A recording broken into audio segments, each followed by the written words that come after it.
Aşka tarif yazılan bir alan kurka gözüm, yüzünü kıyıma anne karnı huzuru, çocukluğumun sesi senden bana. Şimdi zamanısın. Şımartılmamış aşkın sessizliğine en yakın. Kim bilir kaç yüzyıldır sarılmamış kolların, sisliydi kirpiklerin ve gözlerin yağmuru. Yorulmuşsun, hakkını almışım. Elvida, bir belalı başımsın. Elvida, beni fark etme sakın.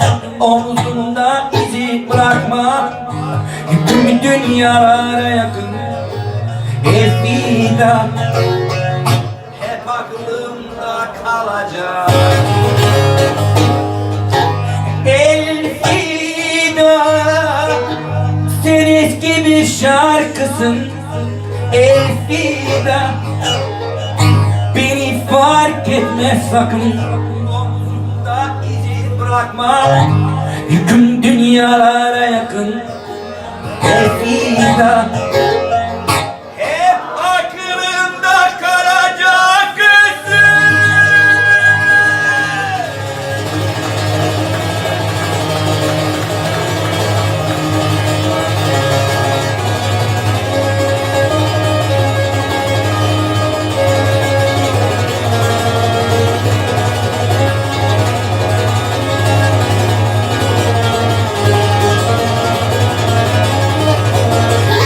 Şımartılmamış aşkı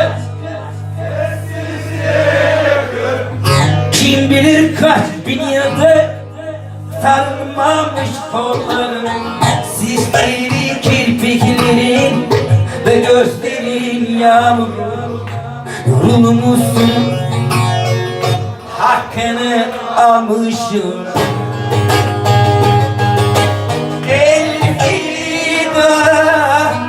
Bir belalı başımsın. Elvida, beni fark etme sakın. Omzumda izi bırakma, yüküm dünyalara yakın. Elvida, hep aklımda kalacak.